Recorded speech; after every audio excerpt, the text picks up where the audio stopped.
Hi, folks. Welcome to the Sunday edition of the I Write Radio podcast stroke videocast.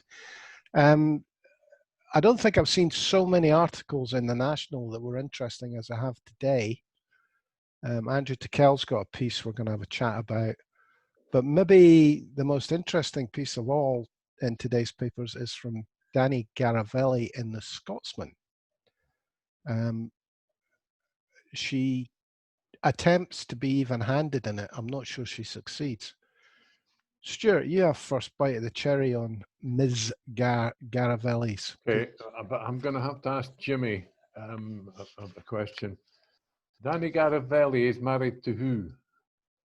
Can't mind his name, mate. He's the PR man for the Crown Office. Right, that's all we need to make clear. I must admit, given that her position, she's been used as, I don't know what you might call it, cover for the salmon scandal, or not scandal, depending on what point of view you have.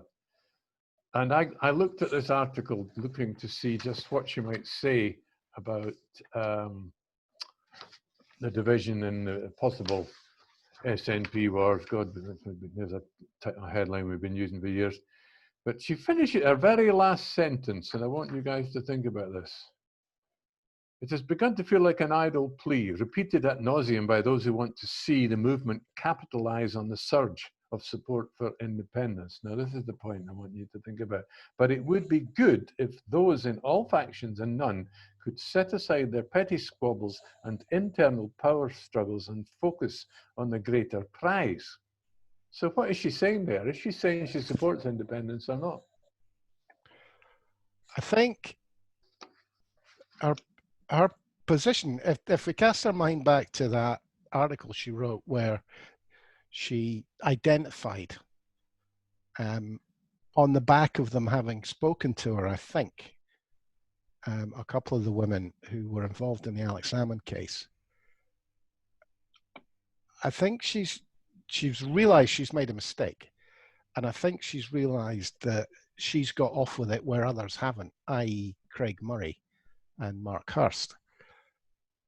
So she's soft pedaling this, but she still can't help showing her colors. She is definitely anti-Salmond, but she has to take the stance that Joanna Cherry should have a bite of the cherry in Edinburgh Central. And I think it's worth pointing out that she still has a go at the SNP. Dual mandates, which was the measure that was used to deny Joanna Cherry a real bite at, oh sorry, that's going to be a really bad way to put it, at the Edinburgh Central seat for next year's election. She complains about dual mandates where politicians serve as both MP and MSP, but she only references Alex Salmond in it. She never talks about the suggestion that Douglas Ross is about to do it, or that any other party politician has. So there's a history of it in the SNP, and that's kind of my point. That hard as she's trying to be even-handed in this, she cannot help getting in her wee snide remarks. She can't be even-handed. She's a unionist discussing internal SNP politics. I think she would claim to be an independista.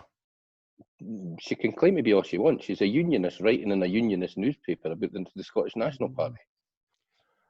Well, whichever way she goes on the independence question, she does not hide her, call it what it is, bias. Content. Mate, she mentions Alex Salmond 7 times in the article. Alex Salmond is not a member of the SNP, so why does she need to write his name 7 times in her article if it isn't pointedly aimed at Alex Salmond? Stuart? Yeah, well, that further takes the argument further on. Where else does she go? Here we go. It's another point. She's basically anti-Salmond. She's got nothing but contempt for Alex Salmond. So, to be fair, the NEC move was not an unprovoked attack. There are many who are less than sympathetic toward Cherry's plight. the MP was firmly in the salmon, here we go, stroke wings over Scotland camp, no longer bothers to disguise her contempt for the current administration.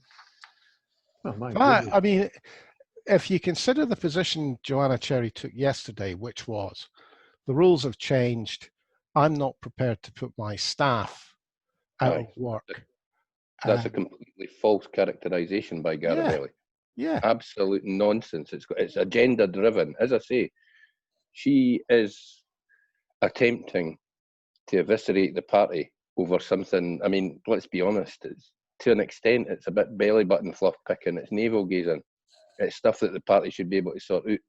But Garavelli sees it as an opportunity to put the SNP front and centre and try and start yet another SNP civil war, because that's what she wants. Well, I mean, does she even mention the fact that the all-woman list for James Dornan's seat, that's been taken off the table now? I don't think her article came out after that. I think that happened, before, she published this. I think it happened before. Let's give her that wee bit of slack. Look, she even attacked Angus Robertson. They might also ponder why Robertson, who lost his Murray seat in the 2017 general election, did not seek selection in his old stomping ground. He could have gone for that as a MSP, couldn't he? He could have, but he's living in Edinburgh with his new tart, and he doesn't want to be the MSP up in the area where his old missus lived. That's probably the reason. He lives here now. Well, but, I understood that he'd had a house in Stockbridge for a long, long time. Mate, the reality is, what we were talking about the other day, Joanna Cherry was invited by the members of Edinburgh Central to stand for that seat. Angus Robertson's chucked his hat in the ring because he wants it. Marco Biaggi's now come forward. He was never going to stand if Jo Cherry was going to stand because he expected her to win it. It'll be interesting if the NEC do back down on this one, and I have a feeling they might. I think that at the moment I can see them scrabbling about looking for the excuse they need to back down. Well, okay, I think it would be nice to see. It would make sense, I think, if you want to see the party succeed at next year's elections. Here's another quote. Listen to this. This is Garavelli. The chief criticisms levelled at the current SNP administration are that it is too cliquey, too controlling and unwilling to brook dissent. The NEC move reinforces all those negative perceptions. You could write that about any political party. It's meaningless. Right.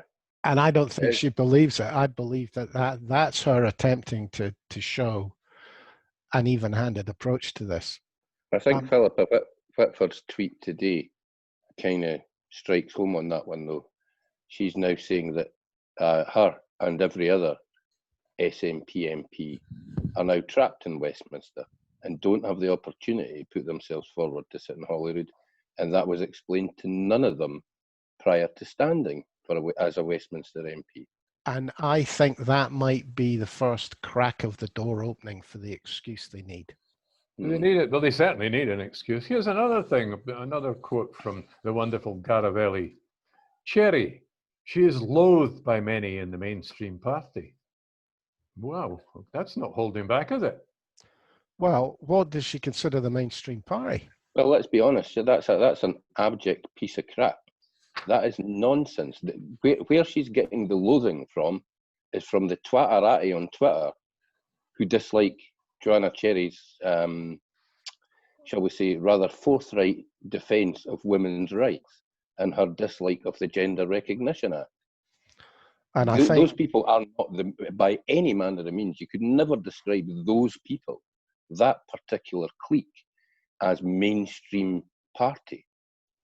And I'd like to point out that Joanna Cherry is a prominent gay politician. Well, I think even more importantly than that, Stuart, she's a very successful. I mean, she's taken the British government to court and won. She's a successful lawyer and was. She had a career out with politics. Perhaps that's what annoys most of these wee gimps within the party who haven't got a career, who've never had a career, and their career is politics. Perhaps that's what annoys them quite so much about her, is that she's come into politics having actually had a life instead of just being craven enough to desire to be a politician for the age of 13 or 14, when you first do modern studies at secondary and think, oh, finally, something I'm good at. Can I point out, I'm going to, there's something that, there's a contradiction in my head at the moment. Marco Biaggi apparently tried to rescue the situation at Edinburgh Central by throwing his hat into the ring. He was the MSP before he got beaten, but did he stand down? Or yeah, he stood down, didn't he? Stood down, yeah. Mental health issues. Now, I'm not quite sure who put him up to come back in again. I'm not sure. Given the current state of play inside the party, and you've had mental health issues, you want to go back into that fight. However, I tell you what, well, he's not got mental health issues now, mate. He said he stood down because of the pressures of being an MSP 5 years ago. But I'll be honest. I'm just going to be honest with you here. When I met him way back in 2014 or whenever it was, 2012 even. Nice laddie, very accomplished. But it struck me that he was a careerist. He didn't seem to have that passion for independence. He was a young man, and he was in the party to make good for himself. When I met him, I must admit that I was kind of a bit leery. I kind of had that impression of him. Aye, but the reason he's put himself forward, he might not stand. There's now somebody from Women for Indy that's indicated an interest. What I was going to say, Jimmy, was though that as an MSP, I was well impressed with him. I thought he delivered. I thought he was all right. I thought he was fine. I think I agree with you. I think generally speaking, the work he did as an MSP was exemplary. Yeah. So I was wrong, I think, in the first instance. But the whole NEC thing has grown arms and legs on Twitter, and people desperate to find out who are the NEC, how many people were at the meeting, who called the meeting, who chaired the meeting, and all this nonsense. Aye, I know. It's interesting to know quite how many affiliates get to influence or get seats on the NEC, and quite how easy it is to become an affiliate. Well, you need to give me the link to that. I'd like to see the names myself. I'm a nosy bugger. Well, here's the next question is, what NEC publishes their minutes? They don't. They didn't have to. But when they make as controversial a decision as this, and when they make unconstitutional decisions, I think it's quite right for members to then ask, let's see the minutes, let's see who proposed what, and let's see why the chair allowed the meeting to make a decision that was unconstitutional. I mean, effectively, the chair of that meeting allowed the NEC to break the rules of the Scottish National Party. So who was the chair then? MacDonald. Is it Angus MacDonald? Aye, Angus MacDonald. Aye. Angus MacLeod. That's a chat. Angus, Angus Og for all African care. I'm sorry, I don't think any NEC should ever publish their minutes. I think that's possibly right. Things you discuss that you do not want in the public domain. And to be honest with you, you're not operating properly as an NEC unless you have minutes like that. But surely the allegation that, for example, the women's convener stood to personally gain from an unconstitutional decision that was taken by the NEC should be investigated. Well, that is a problem. Well, that's a presumption because you hadn't put yourself forward for the list, right? So at that point... No, it didn't do with the list, it was the seat. No, I'm talking about the candidates list. At that point, there was no way to, I mean, you're gazing at crystal balls there. She was quite entitled to do that. Even if she personally did it to her benefit, there was no way the rest of the committee could foresee that she would eventually stand. So the motion that got James Dornan sort of sidelined by making it a women's only list. Partly that motion was put forward by the Stirling branch of SNP. And I'm not sure does either of you know when they first formulated that motion? That was passed at conference. It was last year's conference that got passed it. What, the James Dornan seat would be... No. That if an MSP was standing down, if they could, they would have an all-women list so that they can try and get a more balance within the parliamentary party. Where did James go wrong? Because he said he was going to stand down and then said he wasn't. He? Yes. No, where the NEC went wrong was to have not taken note of the fact that he had changed his decision, because he changed his decision in early July, and come the end of July, they're passing a motion that in effect takes no cognizance of the fact that he had changed his decision, and people are saying that that was deliberate on behalf of a particular individual. So that decision, they were fortunate because there was a way out for them. They could complain there was a mistake made. Mm-hmm. So there's a way out. There isn't such a straightforward way out of the decision that affects Joanna Cherry. No, and also might we add affects every MP in Westminster, because who's to say how many of them were intending or hoping to put themselves forward as candidates for next year's election? Philippa Whitford certainly hints that she might have been. Yeah. I mean, I wouldn't be surprised if there's quite a few, because basically what are they doing sitting in Westminster now? They're not holding anybody to account there anymore than just they're wasting their time. Wasting their time, and the action is going to take place in Holyrood. So you're very right there, Jimmy. I can see quite a few wanting to come up. Well, their excuse was cost. Aye. That to fight a by-election and an election to Holyrood the cost would have been too much for them. There was me thinking that the largest political party that Scotland's ever seen members-wise, and having had some of the largest single donations that a Scottish political party has ever seen, might actually be able to afford the odd by-election. But that must just be a stupid idea on my behalf.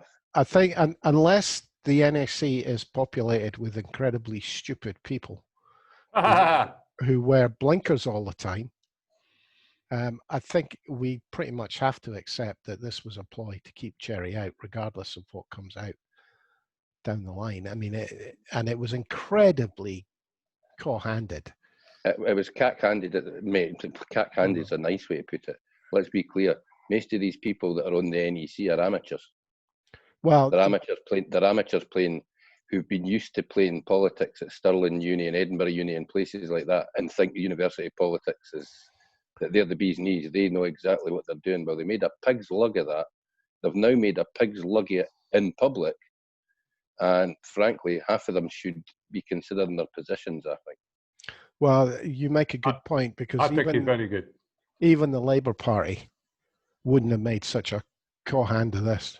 Aye, and frankly, mate, part of it is driven from some of the people that have moved from the Labour Party to the SNP over the last few years, because some of them have secured themselves positions on the NEC. As I say, it ain't that difficult if you set up an affiliate to be seconded onto the...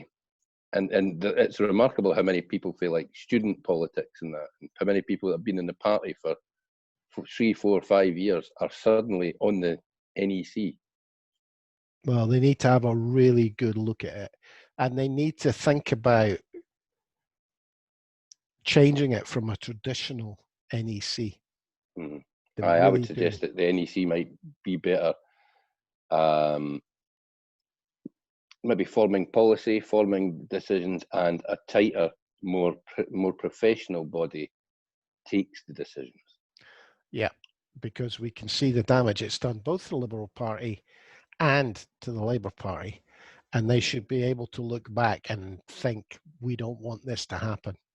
Aye, see, that's where, again, people would come and say, it's a power grab, but I would suggest that a body of, say, a dozen professional people, either who are serving members or who have been serving members, kind of like Sir Tricia Marwick, for example, would be somebody that you'd put onto a decision-making body because she's got bags of experience. Yeah, and that body has to have a direct line to the membership to test the war. Mm-hmm. Yeah, I'm not sure how you do it, but that's near a mammy. But I'm sure there's got to be a better way than the pig's lug we've just seen this week. Well, I never got the memo about this decision they were going to take last week. Well, the NEC, most NECs are designed to implement internal policy and formulate internal policy between elections, conventions. No, between Okay. party conventions. The problem is, and it's the Labour Party took this to levels no other party has ever taken it to. The NEC, if you had your people on the NEC, you controlled the party. Aye. And yet the SNP has to find a way to break that control. Yes, because right now, that's why so many agenda-driven things are becoming an issue. Because there's too many people who have agendas and they're managing to get their particular little bugbear lifted right up to the top of the list. I think that you've been polite there, Jimmy. I just call them carpetbaggers.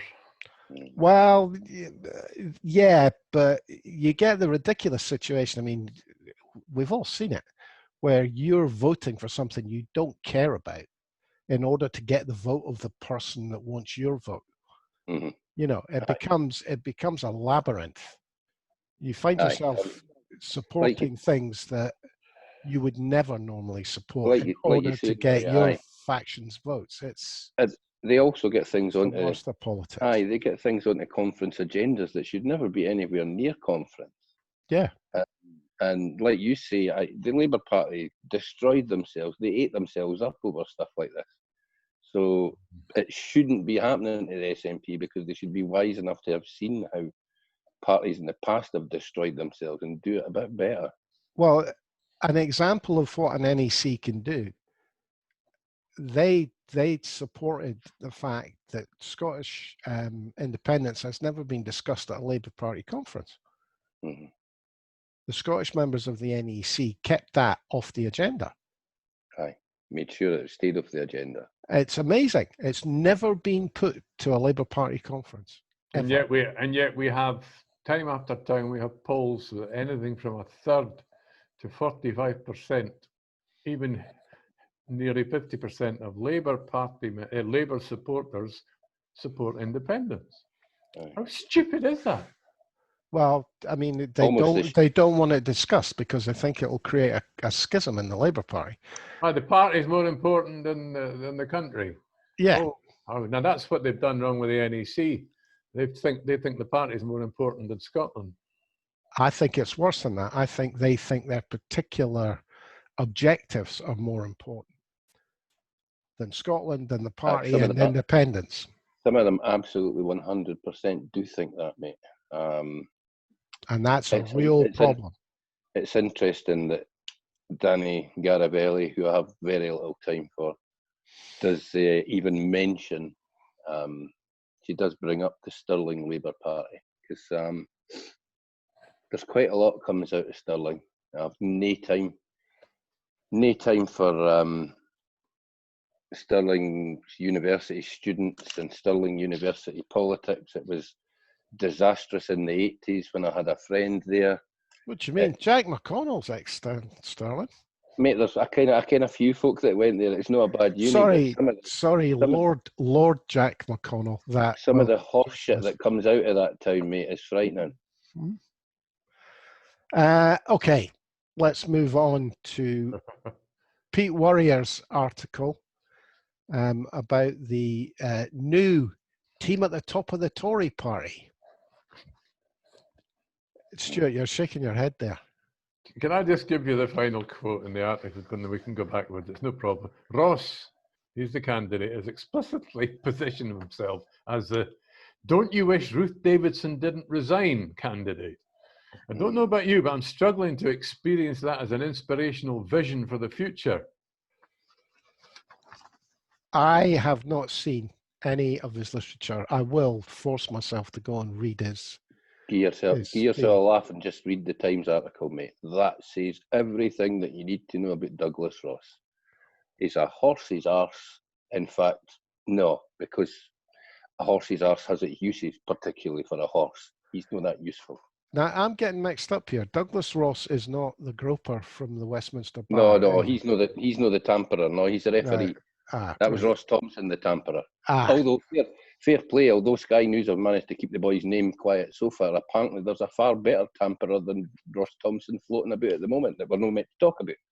Well, it's up to the... Can we touch on this? This is the Tory MP who's been accused of rape. Yes, amongst other things. Sexual assaults, four counts. When did the embargo come about on his name? Basically because he's a Tory that used to be a minister, so clearly he's got some friends within the community of journalism, and they have decided not to report his name. So why has nobody leaked it? Well, his name was published yesterday. Was it? I've not seen it. I must confess, I've not seen it. I was just wondering if there'd been a court injunction or something.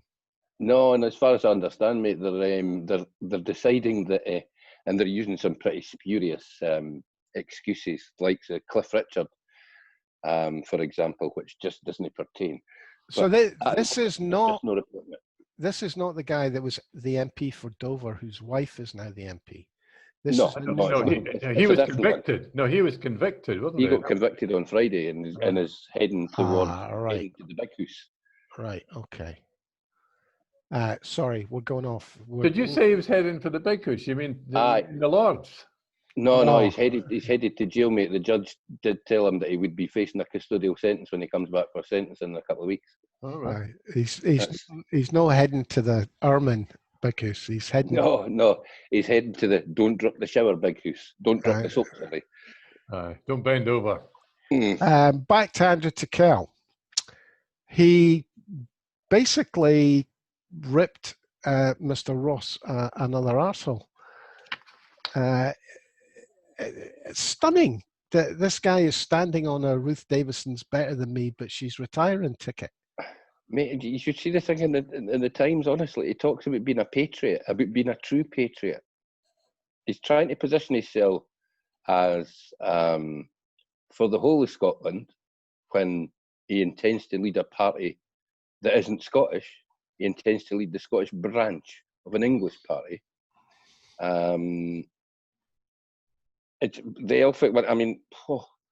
You didn't care where to start sometimes with Douglas Ross. He intends to still run the line. He's want to still be a referee and a linesman, which beggars belief, because can you genuinely see the leader of the Scottish Unionist and Conservative Party safely running a line at Parkhead?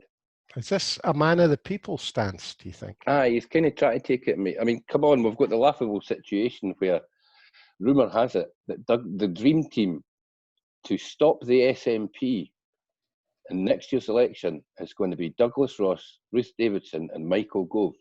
They're going to run the campaign, mate.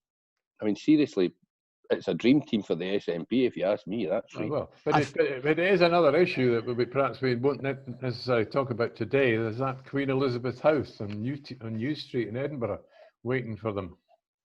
Yeah, I find it difficult to believe that there's been long-term planning in this, but I was amazed that he resigned over the Dominic Cummings trip to the castle, Barnard Castle. And has this been in the pipeline that long? Do we think they've been lining him up to take over from Jackson Karloff? Well, you've got to think about Ruth. Well, to work it from Ruth's position rather than Douglas Ross's position. How long has Ruth been thinking, well, maybe I made a mistake about dropping out of frontline politics? No danger. No danger did she make a mistake. She had to go or she'd be sacked. She had been anti-Boris Johnson since Boris Johnson was London Mayor and Boris won the leadership. She had to step back at that point or she would have been sacked by Boris. All right, well, my point is then, does it mean that even from a few months back, the possibility that she might be brought back, given the state of what Jackson Karloff was doing and the polls and all the rest of it, do you think Boris was prepared to see her back in the fold? He gave her a bloody peerage, mate. Of course he was happy to see her back in the fold, but there was no danger she was ever going to be of any position to threaten him. That's what the whole thing's been about. That's why she's got her peerage. Because a certain point when Boris messes up, and it's not that far, he's already messing up, but it's not that far in advance. He needed to make sure that Ruth Davidson could not be put into the House of Commons and used either as a Trojan horse or as a genuine threat to his leadership. And he's done that by giving her a peerage. It doesn't matter what she does in the Scottish Parliament for the next few months. They didn't care about the Scottish Parliament. They see it as a council house, similar to Reading Town Hall. They don't give a monkey's what happens here. I'm wary that this hasn't been a mistake if that's what his strategy was. She's in the House of Lords now. She will have a high priority. Profile. You can have as high profile as you want, mate. You can't stand to be Tory leader. You have to be an MP to lead the Conservative Party. That's now within that's now the rules of the Tory Party. Yeah, but the Tory Party will parachute her in if they want her. I mean, the Tory Party will do whatever is necessary to get what the Tory Party wants. Come on. But she was a threat, an existential threat to his leadership, mate. He controls the Tory Party now. There is no wet wing of the Tory Party anymore. He's removed them all. He put a few of them in the Lords, but he's removed everybody else. It's basically an extreme right-wing party now, and they would never, in reality, they'd never really go to Ruth. But everything I've seen of Ruth Davidson tells me she'll flip-flop to whatever position she needs to be in to get what she wants. To an extent, I'd agree with. To be honest, I didn't think. I've no idea why anybody in London saw Ruth Davidson as a success that they've made her out to be. She's an empty vessel. She'll say anything. Because they believe the press. Yeah, they made you love her. She was never off these quiz shows. I know, mate, but she never won anything. She never even come close to winning anything. She got beaten the last Scottish elections by 25%. She got absolutely walloped. And they made it out that she'd been some kind of success because the Tories finished second. They absolutely got slaughtered, and the media turned her into something that she was. Because they only came second because the Labour Party were so bad.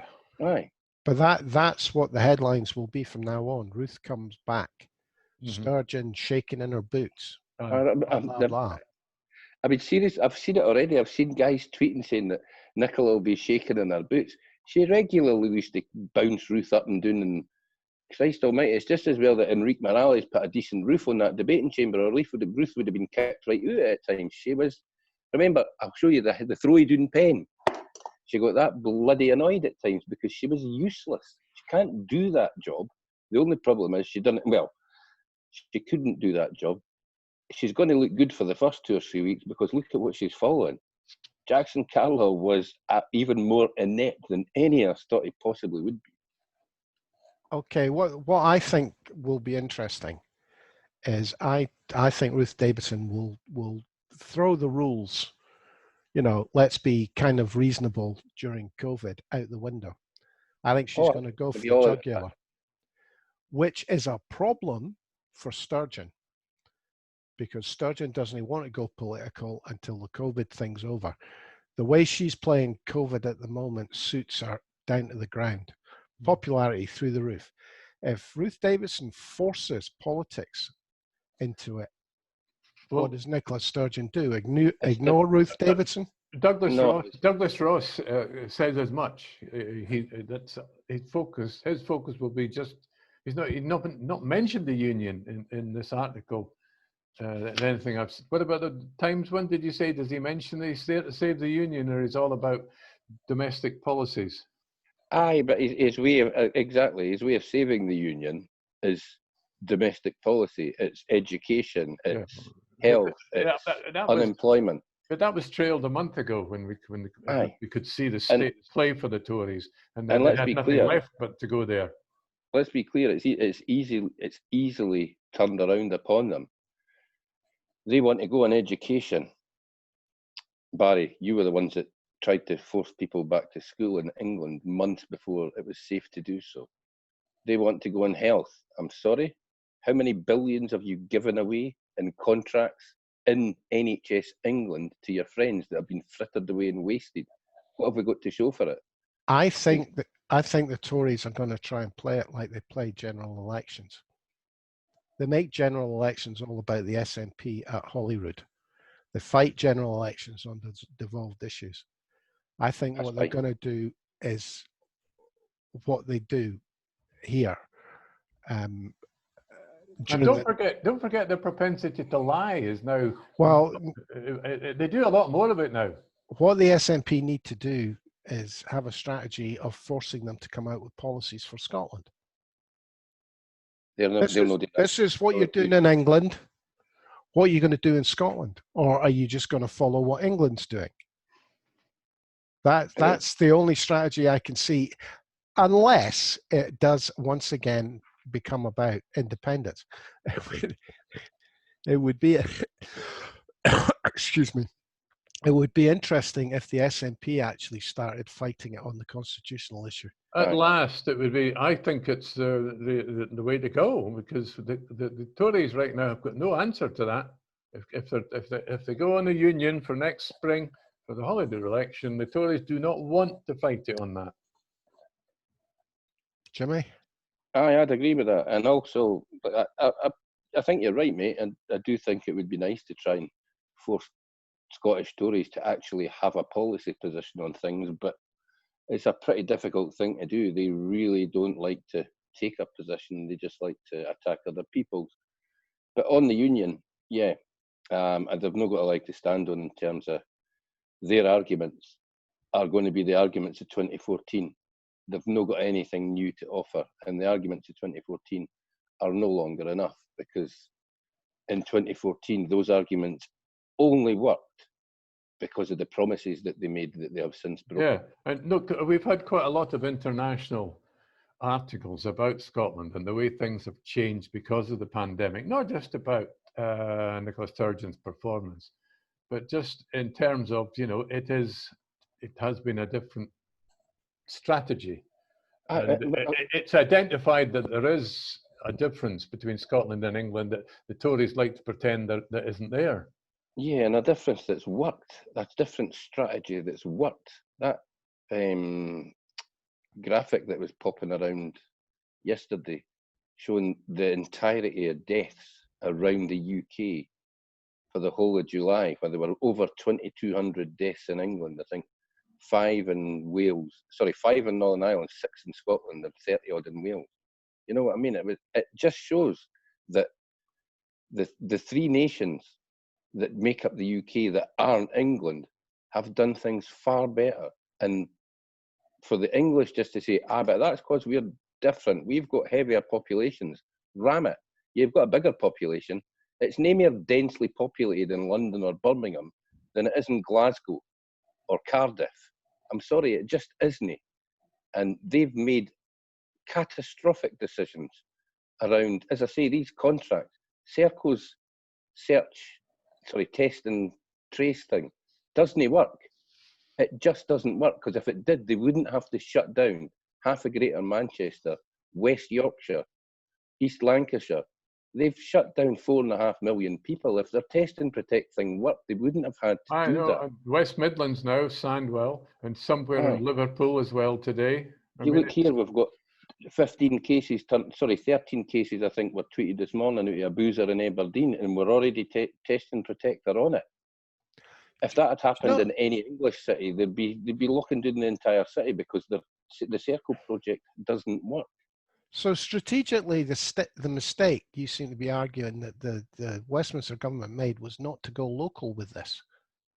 They had the opportunity, mate. Their local health boards were encouraging them when they were setting up track and trace to let them do it, because they're actually having to pick up the work anyway now.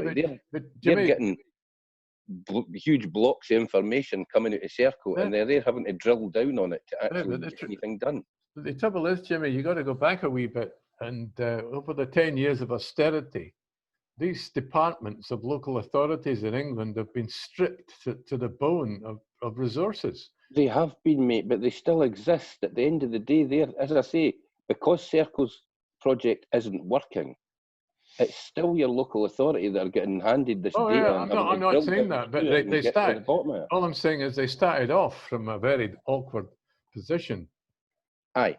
Scotland was far better positioned because we actually had an NHS involvement around public health that had kind of disappeared in England. But the kind of money that has been handed to a company like Serco, if they had chucked that money at the local authorities, I think they would have done a far better job, because they would have done exactly what we in Scotland had done. Well, Jimmy, you might be impressed. Let me finish. Oh, Don't interrupt me, mate. They would have picked up the phone like we did to people who used to work for the NHS, or people, you know, they'd maybe taken early retirement and said, listen, we're setting up this system. Can you come back and help us? And the folk who had done that, who had walked away in England because the public health situation was quite so bad, I think they would have walked in there.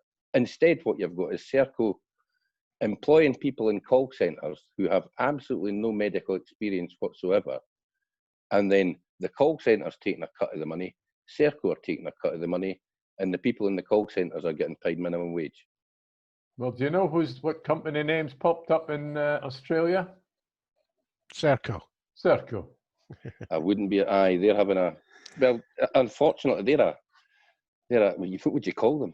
Worldwide conglomerate almost. But there's they've been fined even just in Scotland and England. How many times have Serco been fined for messing up public contracts? And yet they just get another one. There's your next problem. Serco have now got it on their CV. Track and trace in the UK. So why wouldn't Australia trust them? Oh, I think they were there already. You know what I mean? It's a vicious circle. Well, let's be honest, mate. Who was a Carillion? How many public contracts did Carillion get around the world based on the fact that they were the largest public contractor in the United Kingdom until they went bust? And then, I'm sorry, but the people that ran Carillion are still running companies doing exactly the same thing. Yeah, just different names, aren't they? Yeah, just put another heading above the door. We've kind of moved away from Mr. Tickell's piece. We did, eh? Sorry about that. So, is anybody even a wee bit scared of Ruth coming back? Yeah, I'm looking forward to it, mate. Yeah, I think with there's a wee nagging worry about this Queen Elizabeth House thing that's been around for a couple of years now. What exactly are they going to do with it? But yeah, it's full. It's full. There are 3,000 people. Well, it's not full now because they're all working for him. But the office is filled up. There are 3,000 people employed there. They weren't new civil servants that people were panicking about. They were people from other offices all around Edinburgh. So they brought them in from cheaper offices out there in the park and put them in the city centre? No, they wanted to build that there, and frankly, nobody was going to build on that new street site because it was crap. You remember how long that lay empty? It was a rotten site. That's why the Scottish government, or sorry, the UK government in Scotland got such a cheap deal and such a good deal to take a huge office space here, because nobody was interested in taking the site. And it's right next door to Holyrood, so they can start getting photographs taken of it. And this is Westminster and Edinburgh. I'm interested that they've got a nice big cabinet room for Boris to pop up with a cabinet. I can't wait for their first couple of meetings in there, because I'm pretty sure that after our wee trip to Holyrood, back with the old hands off our Parliament demonstration 2 or 3 years ago, guys, pretty sure we could surround the UK government's cabinet and keep them chibbed up in there for a while. Okay, anything else catch your eye in the papers today, chaps? Quite a lot about Brexit. Matthew Paris wrote a piece in the Sunday Times today about the Brexiteers are going to be very disappointed.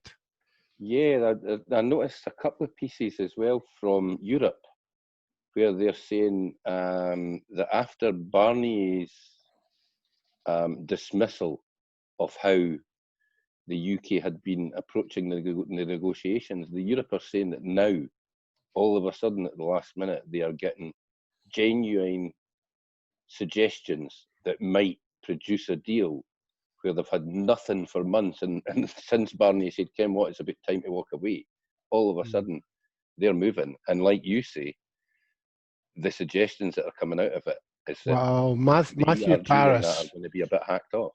Matthew Paris thinks there's a good chance of a deal, and he thinks it's going to be basically predicated on the UK caving in over the level playing field. Well, the EU are never going to let them have the full benefits of membership and be outside. Never. And if they cave in on the level playing field, Norrie, that could probably do it, because the fisheries thing that Europe are desperate for. Why are they desperate for fishing? They're desperate, mate, because there are still so many. Well, the reason there is such a small fleet of fishery vessels in England is because, frankly, the quota was sold to Holland and Spain and France, and they are allowed to come in here, and they've been fishing the UK quota for the last 10 years. But I think they'll buy off their fleet like they did ours. There were so many guys in Grimsby got absolute fortunes to decommission their boats. I think Europe might be willing to do that for Holland, France and Spain. Aye, because they'll get the money back on tariffs on British fish. Mm-hmm. I think they'll do a deal, a long-term deal. They'll do something like 5%, 10% returns to Britain over a 10-year period. They'll dress it up as we've got our waters back. All right. Well, we know what the EU is going to stand on. What has Britain been standing on? Is it the financial passport thing? Is that the big thing for them? No. The big thing for them is the level playing field. They don't want a level playing field, because what that effectively means is that our standards have to align with the standards of the EU, and we won't get to decide what those standards are. We'll become a satellite nation to the EU. Well, I think it's notable, Norrie, that if they're looking at possibly caving on the level playing field, is that because they've now made the assumption that Donald can't win his election, so the big US trade deal that they would have to do is going to, it's not going to be this year, next year, or the year after. It's going to be your usual trade deal. I mean, it takes 4 or 5 years to negotiate it. Oh, no. If Biden wins, don't forget Biden is actually a member of the Irish caucus, or whatever you call it. He's very pro-Irish. So the issues involved with the Edinburgh Agreement and the Irish Sea and the Irish border is not going to get, the UK government are not going to get an easy ride in that. Well, Matthew Parris lays it out more eloquently than me, but he believes that they'll fudge the level playing field agreement. It'll become a voluntary agreement, right? So you'll decide whether you remain. But obviously, if you decide not to stay part of a level playing field, tariffs come in. You end up with the no deal scenario, but it just takes longer. I think Parris has actually summed up the situation rather well. He does think there's going to be a deal which is going to upset the Brexiteers. Doesn't it? One other aspect of the level playing field is they're going to have a body to decide when the rules have been broken. And that means the European Court of Justice. No, it doesn't. No, it's already been agreed that the European Court of Justice won't be involved. They'll just set up another court. The problem with that is the decisions made in the European Court of Justice will be the red lines that the EU employ. But it doesn't. You're right. Whatever body they set up will effectively follow ECJ rulings. Yeah, but it'll just be another fudge that will allow Boris Johnson to say, well, we're not under the jurisdiction of the ECJ. We're under Mr. Barnier and Mr. Bojo's clown court that will be housed at, I don't know, Chequers, because they've already got a building there they barely use. York. Oh, by the way, I hear a rumour that Boris is bringing his full cabinet up to New Street. Aye, that would be great. Can't wait, mate. When? Apparently, they're talking about holding full cabinet meetings in the devolved countries because they think if they have the meeting in the country, what they talk about will be relevant to the country. They're never going to let us know when they're coming, but we'll find out because there'll be so many Tories on their way up in trains. We'll find out because every road in the centre of Edinburgh will be shut. Oh, I'm sure I'll be there. and there'll be a run on oversized shoes and red noses. And they'll ban bicycles with speakers. Aye, because I'm straight. It's a shame I'm short and fat, really. The Darth Vader outfit really isn't a good look for me, mate. I'm sure we can abseil down Calton Hill by the old Calton jail, set up some speakers over that. Aye, that would be quite an interesting. I wonder if the steps are still open. Jacob's Ladder. Aye, they just got done up and everything, mate. Did they? They've just been revamped in that. Because there is a couple of sneaky ways down that hill if they do try to shut it off. Is that coming down from the Burns Monument? Aye, coming down through Regent Road and that. Aye, there's a couple. You're right. Yeah. There's a couple of wee creepy wee back paths and that you can slide your way down. And aye, it could be fun. Well, I think we've we haven't exhausted the papers. I have to say that the Sunday National was a long read today. There's a lot of articles with a lot of good information. So there's a wee boost for the Sunday National folks. Take time to go and buy one. Aye, I would agree with you, mate. I think isn't it interesting that since parliamentary recess has kicked in, since Andrew Marr's not on the telly, since Robert Peston's buggered off on holiday and that, you actually get some articles that have meat about them rather than just the fluff pieces that we normally get to talk about on a Sunday. Aye, because they haven't got anything to regurgitate. They have to think for themselves. Yeah, the papers are quite interesting today. And in fact, the government very much control the media message on a Sunday by putting up the people or the person that they want, both Sky, ITV and the BBC to feature. Mm-hmm. Aye, you're right. It's very much a message thing every week, whereas this week, and I'd say to a lesser extent last week, but there's certainly been a bit more meat on the bone. Right, guys, call it a day at that. Thank you, Stuart Lockhead. Bye-bye. Thanks, Jimmy Hutton.